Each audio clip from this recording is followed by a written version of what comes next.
The United States is tightening immigration enforcement in 2026, and 7 Asian countries are facing the toughest crackdowns.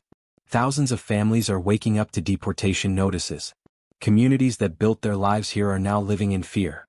Some have been here for decades. Others came seeking safety. But now, they're being sent back. In this video, I'm breaking down the 7 Asian countries Trump wants to send back to their homelands in 2026, and the real reasons behind this aggressive enforcement. If you're interested in this topic, hit the like button, subscribe, and type "interested" in the comments. And I will give you a heart. Country 1, Bangladesh. Bangladesh is facing increased deportation enforcement in 2026, affecting thousands of immigrants living in the United States. And let me tell you something that keeps me up at night. Most of these people never saw this coming. I'm talking about families who've been here for a decade, students who came chasing dreams, workers sending money back home to feed their parents. All of them living in fear right now. Let me paint you a picture. It's 2019. Rashid arrives at JFK Airport with a student visa, clutching his acceptance letter. He's 23 years old. His parents sold their land in Dhaka to afford his tuition. He promised them he'd study hard, get a degree, come back successful. That was the plan. But life doesn't always go according to plan, does it? Fast forward to 2024. Rashid's visa expired 2 years ago. He's working construction in Queens, sending $500 home every month. His mother needs medication. His sister needs school fees. He tells himself, just one more year. I'll fix my status next year. But 2026 arrives. And with it comes a knock on his door at 6 a.m. ICE agents. Deportation orders. His American dream? Over. This is happening right now. Not to one person. To thousands. So why are Bangladeshi immigrants facing such aggressive deportation enforcement? The main reason is visa overstays and unauthorized employment. Reports show that many Bangladeshis enter the U.S. on tourist or student visas and remain illegally after expiration. I'm not here to judge anyone's choices. I understand desperation. I understand when you're drowning in poverty back home, staying illegally in America feels like your only lifeline. But here's the brutal truth. It violates immigration law. And Trump's administration? They're not letting it slide anymore. They're prioritizing countries with high overstay rates, and Bangladesh appears on that list. At the top. But it gets worse. Document fraud concerns. U.S. immigration officials have flagged numerous cases where applicants submitted questionable documents or false information during visa applications. Fake bank statements. Forged employment letters. Fabricated property documents. I know what you're thinking. Not all Bangladeshis are involved in fraud. You're absolutely right. But here's the problem. These cases create scrutiny for the entire community. One person's lie becomes everyone's burden. I spoke with an immigration attorney last month and she told me something that broke my heart. She said, I have clients from Bangladesh who have legitimate cases, perfect documentation, clean records. But they're being put under a microscope because of the fraud cases that came before them. That's the reality. Immigration and Customs Enforcement is also targeting unauthorized workers in industries like construction, restaurants, and retail, exactly where many Bangladeshis work without proper authorization. Picture this. You're working the morning shift at a restaurant in Jackson Heights. You've been there for 3 years. The owner pays you cash under the table. Then one morning, ICE raids the restaurant. Everyone scatters. But they catch you. And just like that, you're in detention facing deportation. Your employer faces penalties too. But you're the one getting sent back. Family-based immigration violations also contribute. Some cases involve fake marriages or fraudulent sponsorship claims designed to circumvent legal processes. When discovered, both parties face serious consequences including removal proceedings. In 2026, Bangladeshi immigrants without proper documentation face the highest deportation risks in years as enforcement priorities shift toward stricter compliance and removal of those who violated visa terms or remained without authorization. Country 2, Nepal. Nepal is facing increased deportation pressures in 2026, affecting thousands of immigrants in the United States. And here's what terrifies me about this situation. Many of these people were lied to from the very beginning. I'm watching this from my desk in New York, and I can't help but think about how many lives are being shattered right now because someone promised them a shortcut that never existed. Why are Nepali immigrants being targeted for removal? Let me tell you a story first. Deepak is 26 years old. He grew up in Kathmandu dreaming of coming to America. In 2020, he met a consultant who told him, I can get you to the US. Tourist visa first, then we'll arrange everything for permanent residency. Deepak paid him $8,000, money his entire family borrowed. He arrived in America with hope in his heart and a 90-day visa in his passport. That was 4 years ago. He never left. And now he's hiding in a basement apartment in Queens, terrified every time he hears footsteps in the hallway. The primary reason for this crackdown is visa fraud and overstays. In recent years, there's been a noticeable increase in Nepalis who entered on temporary visas but never left. Many were coached by unauthorized consultants promising shortcuts to permanent residency. These consultants took their money, gave them false hope, and disappeared. This creates massive red flags in the immigration system. Trump's administration is cracking down on countries with growing overstay patterns, and Nepal is now a priority target. But there's something even darker happening here. Human trafficking and fraudulent asylum claims. Some Nepalis have been victims of fake job offers or arranged marriages designed to exploit immigration loopholes. I spoke with a woman last week, I'll call her Sita, who told me her cousin paid $15,000 for an arranged marriage to get a green card. The husband took the money, filed the paperwork, then disappeared after the interview. Now she's facing deportation and a permanent bar from re-entry. These cases undermine legitimate applicants and trigger stricter enforcement across the board. U.S. authorities are also focusing heavily on unauthorized employment. Many Nepalis work in restaurants, cleaning services, and construction without proper work authorization. I walked through Jackson Heights last month, the heart of the Nepali community in New York, and the fear was suffocating. Restaurant owners told me their staff doesn't show up anymore. They're too scared. When workplace raids happen, workers face immediate deportation proceedings. No second chances. No appeals that actually work. Just detention and removal. Document verification issues add another layer of problems. Nepal's lack of digital infrastructure makes it difficult for U.S. officials to verify backgrounds, creating automatic suspicion. When immigration officers can't verify your documents easily, they assume the worst. Fair? Absolutely not. But that's reality in 2026. Here's what keeps me up at night. Most of these people just wanted a better life. Deepak didn't come here to break laws. He came because a consultant told him there was a path. Sita's cousin didn't want to commit fraud. She was desperate and someone exploited that desperation. But the system doesn't care about context. It doesn't care about the broken promises or the consultants who disappeared with their money.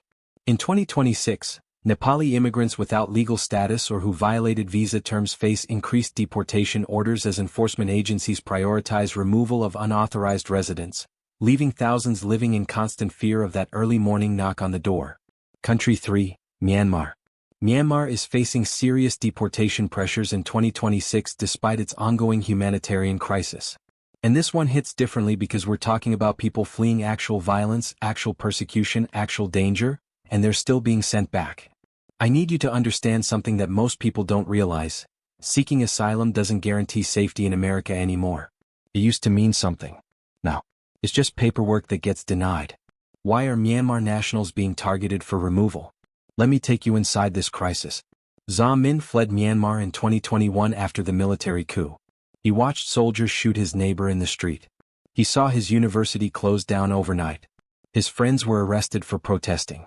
So he sold everything he owned, bought a plane ticket, and arrived in America with nothing but a backpack and an asylum application. He thought he was safe. He thought America was the place where people fleeing violence could rebuild their lives. 3 years later he received a letter. Asylum denied. Deportation ordered. Return to the country where soldiers are still killing protesters in the streets. The main reason for this nightmare is political instability and refugee status complications. Many Myanmar citizens entered the U.S. seeking asylum due to violence and persecution. But here's the cruel reality, not all asylum claims are approved. The approval rate has dropped dramatically. Those with rejected applications face immediate deportation orders.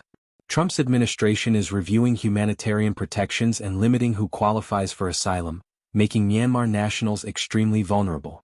I sat in an immigration court last month and watched a Myanmar woman present photos of her burned village, medical records from torture, witness statements about her persecution. The judge looked at her evidence for maybe 5 minutes and said, "Asylum denied." Just like that. Years of suffering dismissed in 5 minutes. Another factor is lack of cooperation from Myanmar's government. The U.S. needs cooperation to process deportations, verify identities, and accept returnees.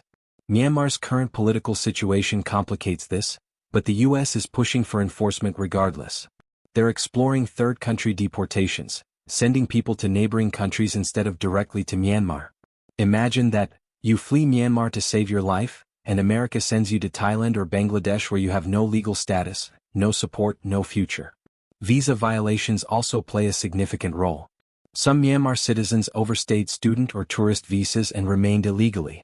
Others worked without authorization or violated terms of their temporary status. Immigration enforcement targets these violations aggressively, even when the person can't return home safely. Background check difficulties create additional problems.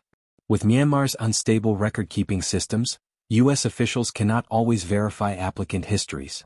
When they can't verify, they deny. When they deny, they deport. It's that simple and that brutal. Here's what haunts me about this situation. These aren't economic migrants looking for better jobs. These are people running for their lives. Zha Min can't go back to Myanmar without risking arrest, torture, or death. But in 2026, that doesn't matter anymore. The policy is compliance or removal. No exceptions for humanitarian cases. No compassion for people fleeing military violence. In 2026, Myanmar nationals without approved asylum, valid visas, or legal status face high deportation risks as policies tighten around humanitarian admissions and enforcement priorities shift toward removing those who entered without authorization, regardless of the danger waiting for them back home. Country 4, Cambodia. Cambodia is facing increased deportation threats in 2026, affecting both recent immigrants and long-term residents. And this is where things get absolutely heartbreaking because we're not just talking about people who arrived last year. We're talking about people who've been in America for 20, 30, even 40 years. People who came as refugees escaping the Khmer Rouge. People who built entire lives here, raised American children, paid taxes, worked hard, and now they're being ripped away from everything they know. Why are Cambodian immigrants being prioritized for removal? Let me tell you about Sapi. She's 52 years old. She came to America in 1985 as a 6-year-old refugee with her parents. They escaped the killing fields, the genocide, the horror of Cambodia under Pol Pot. She grew up in Long Beach, California. Went to American schools. Speaks English better than Khmer. She has 3 kids born in the United States. American citizens. But here's the devastating part. Sapi never became a citizen herself.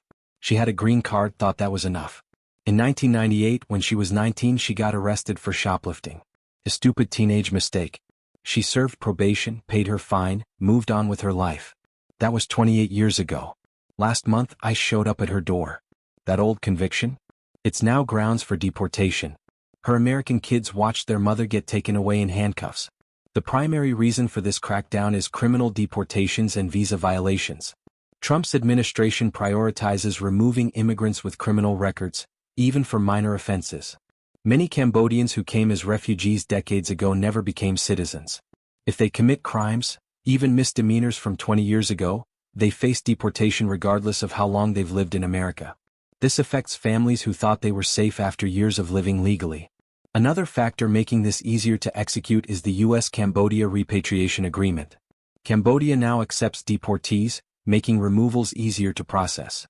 Previous administrations faced obstacles because Cambodia wouldn't take people back. But cooperation has improved, enabling more deportations to proceed smoothly. It's bureaucratic efficiency being used to tear families apart. Visa overstays also contribute to the problem.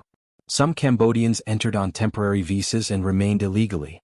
Others violated work authorization terms or engaged in unauthorized employment without proper documentation. Immigration enforcement targets these violations systematically through workplace raids and community operations. Gang-related concerns add significant pressure. Some Cambodian Americans have been linked to gang activity, and Trump's policies focus heavily on deporting anyone with gang affiliations or criminal histories. Even old convictions trigger deportation proceedings. I visited Long Beach 2 weeks ago, the heart of the Cambodian American community. The fear there is suffocating. I met a man who committed a DUI 15 years ago. He's been sober ever since, works 2 jobs, coaches his son's soccer team. Now he has a deportation order. He's being sent to a country he barely remembers, where he doesn't speak the language fluently, where he has no family left. Community fears are growing as enforcement expands. Long-term residents who committed minor crimes years ago now face removal. Families are being separated. Children born in the U.S. watch their parents get deported to a country that's completely foreign to them. In 2026, Cambodian immigrants, especially those without citizenship and with any criminal history, face the highest deportation risks in decades as enforcement expands beyond serious criminals to include anyone with violations on their record, creating widespread fear throughout communities. Country 5, Pakistan. Pakistan is facing major deportation pressures in 2026, affecting thousands of immigrants across the United States. And here's what makes this situation so complex. It's not just about immigration violations anymore. It's about national security concerns, geopolitical tensions, and an entire community being viewed through the lens of suspicion. I'm watching Pakistani families who've lived here for decades suddenly being treated like potential threats. Why are Pakistani immigrants being targeted for removal? Let me take you into the life of Ahmed. He's 34 years old, came to America in 2015 on a student visa to study engineering. He graduated, got a job at a tech company, applied for his work visa extensions on time, paid his taxes, never broke a single law. But last year his visa renewal was denied. No explanation. Just denied. He hired a lawyer who told him the truth. Your background check flagged something. They won't tell us what. You have 30 days to leave. Ahmed's entire life is in America. His fiancée is here. His career is here. But none of that matters anymore. The main reason for this crackdown is national security concerns and enhanced scrutiny. Trump's administration views certain Pakistani nationals as potential security risks, leading to aggressive vetting and increased deportation orders. Background checks are more rigorous than ever, and any discrepancies, even minor ones, result in removal proceedings. I spoke with an immigration attorney who told me, Pakistani clients are being subjected to interrogations that other nationalities never face. Questions about their religious practices, their family connections back home, their social media posts from 10 years ago. It's profiling disguised as security. Another significant factor is visa overstays. Data shows growing numbers of Pakistanis who entered on student, tourist, or work visas but remained after expiration. Overstaying is a violation that triggers deportation, and Pakistan appears on high-priority enforcement lists. But here's what frustrates me. The system makes it nearly impossible to maintain legal status. Visa renewals take months, sometimes years. People fall out of status while waiting for approvals. Then they're punished for the system's own delays. Unauthorized employment is also targeted aggressively.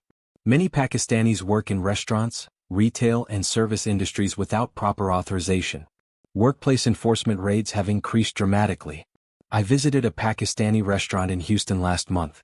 The owner told me he lost half his staff in one ICU raid. People who'd worked there for 5 years, gone in one morning. Families destroyed. Livelihoods erased. Document fraud concerns add another layer of problems. U.S. immigration officials have flagged cases involving questionable documents from Pakistan, especially from rural areas where verification is difficult. This creates suspicion around all applications and increases rejection and deportation rates. One fraudulent case contaminates 100 legitimate ones. Family-based immigration violations also occur. Some cases involve fraudulent sponsorships or marriages designed to circumvent legal processes. When discovered, both sponsors and applicants face serious consequences. But the enforcement is so broad now that even legitimate family petitions are being scrutinized to death, delayed for years, often denied without clear reasons. The combination of security screening, overstay crackdowns, and unauthorized employment targeting creates a perfect storm. Pakistani communities across America are experiencing overwhelming fear and uncertainty. Families worry about separation every single day. Students face visa revocations for reasons they don't understand. Workers risk sudden detention while simply trying to earn a living. Here's what keeps me up at night. Most of these people are just trying to build better lives. Ahmed wasn't a security threat. He was an engineer. But in 2026, being Pakistani means being guilty until proven innocent. In 2026, Pakistani immigrants without perfect legal status, with expired visas, or with any security concerns face aggressive deportation enforcement, making them one of the most vulnerable Asian communities for removal under current policies. Country 6, Afghanistan. Afghanistan is facing intense deportation pressures in 2026 despite its ongoing humanitarian crisis and political instability. And this one breaks my heart in ways I can't fully express because we're talking about people who helped America, people who risked their lives for U.S. military operations, people who believed in American promises, and now they're being sent back to face the Taliban. Let me tell you something that should make every American furious. We're deporting our allies. Why are Afghan nationals being targeted for removal? Let me introduce you to Nasir. He worked as an interpreter for U.S. forces in Kabul from 2015 to 2021. He translated during missions, helped save American lives, put a target on his back by working with the military. When the Taliban took over in 2021, he fled to America with his family. He thought he'd be protected. He thought his service mattered. But his asylum application was denied last year. The reason? Failed background check. Not because he did anything wrong, because the chaos of Afghanistan's collapse meant his employment records were incomplete. Now he's facing deportation back to a country where the Taliban has his name on a list. The primary reason for this nightmare is failed asylum claims and temporary status expiration. Many Afghans entered the U.S. seeking protection from violence and persecution. But not all asylum applications are approved. Those with rejected claims receive deportation orders. Trump's administration is limiting humanitarian protections and narrowing who qualifies for asylum, making Afghan applicants increasingly vulnerable to removal. I sat in on an asylum hearing last month. An Afghan woman showed photos of Taliban threats against her family because she worked for an NGO that educated girls. The judge denied her claim, saying she didn't prove the threats were credible enough. What more proof do you need than the Taliban literally executing people for working with Western organizations? Another factor is temporary protected status reviews. Some Afghans receive temporary permission to stay due to dangerous conditions in their country. However, these protections are being re-evaluated and potentially terminated, exposing thousands to deportation proceedings. Think about that. We're saying Afghanistan is safe enough to send people back while the Taliban is still executing former government workers and American allies. Security vetting concerns also play a significant role. The U.S. conducts extensive background checks on Afghan nationals due to terrorism and security concerns. Anyone who cannot pass these checks or has questionable connections faces removal orders. But here's the problem: Afghanistan's government collapsed. Records were destroyed. Documentation was lost. How do you pass a background check when the institutions that would verify your history no longer exist? The screening process is more rigorous for Afghans than most other nationalities, which sounds reasonable until you realize it's designed to fail people who can't produce documents that don't exist anymore. Visa violations contribute to deportation risks too. Some Afghans overstayed student or visitor visas and remained illegally. Others worked without proper authorization or violated terms of their admission. Immigration enforcement targets these violations aggressively through raids and workplace audits. Cooperation challenges exist as well. Afghanistan's government situation complicates deportation logistics, but the U.S. is exploring third-country arrangements and indefinite detention while processing removals. Some deportees are being sent to neighboring countries rather than directly to Afghanistan. The situation affects even those who helped U.S. military operations. Despite promises of protection, some Afghan interpreters and support staff face deportation due to documentation issues or failed background checks. In 2026, Afghan nationals without approved asylum, valid legal status, or those who violated visa terms face significant deportation risks despite the humanitarian situation in their home country, leaving thousands of America's former allies vulnerable to removal and potential Taliban retaliation. Country 7. China. China tops the list as the Asian country facing the most aggressive deportation enforcement in 2026, with thousands of Chinese nationals being prioritized for removal operations. And here's what you need to understand: this isn't just about immigration law anymore. This is about geopolitics. This is about China and America's relationship deteriorating so badly that ordinary people are paying the price. I'm watching an entire community become collateral damage in a conflict they have nothing to do with. Why are Chinese nationals being targeted so intensely? Let me tell you about Lin. She's 28 years old, came to America in 2018 to study computer science at a university in California. She graduated with honors, got a job at a tech startup, was on track to get her green card. Everything was legal. Everything was proper. Then last year her visa was revoked. The reason? Her research in college involved artificial intelligence, which is now considered a sensitive field. She never worked on anything classified. She never did anything wrong. But because she's Chinese and studied AI, she's now viewed as a potential security risk. Her life in America ended overnight. Deportation proceedings started immediately. The primary reason for this crackdown is geopolitical tensions and security concerns. Trump's administration views China as a strategic rival, and this affects immigration policy dramatically. Chinese nationals face enhanced scrutiny, stricter background checks, and higher deportation rates than ever before. It's not even subtle anymore. Being Chinese is essentially being guilty until proven innocent. Espionage concerns drive much of this enforcement. U.S. authorities worry about intellectual property theft and foreign influence operations, leading to aggressive vetting of Chinese students, researchers, and professionals. Anyone with questionable connections or employment in sensitive sectors faces removal. I spoke with a Chinese researcher last week who worked in pharmaceutical development. She was developing cancer treatments, life-saving work. But her visa was revoked because the technology could have dual-use applications. She's being deported for trying to cure cancer.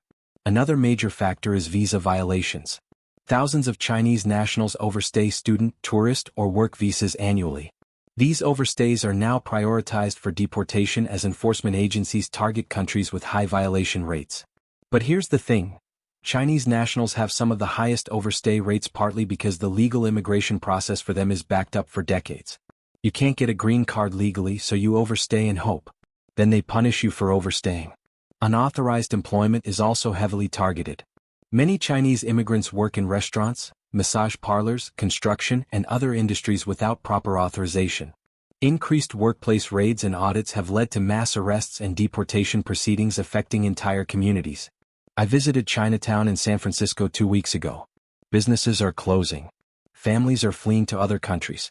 The fear is paralyzing. Document fraud and fake marriages add to the problem significantly. U.S. immigration officials have uncovered numerous cases of fraudulent documents, arranged marriages, and false asylum claims from Chinese applicants. These cases trigger broader enforcement actions affecting legitimate immigrants too. Birth tourism concerns create additional pressure. The practice of traveling to the U.S. to give birth for citizenship purposes has drawn criticism, leading to visa restrictions and increased deportation efforts for those suspected of violating tourist visa terms. Student visa revocations have also increased dramatically. Chinese students in certain fields face visa cancellations and removal orders based on security concerns, affecting thousands who came legally for education. Technology sector workers face particular scrutiny. Many lose employment authorization due to national security reviews. In 2026, Chinese nationals face the strictest immigration enforcement of any Asian country. Whether due to security vetting, visa violations, unauthorized employment, or fraud concerns, Chinese immigrants without perfect legal status face the highest deportation risks, making China the top priority for removal operations affecting hundreds of thousands living in America.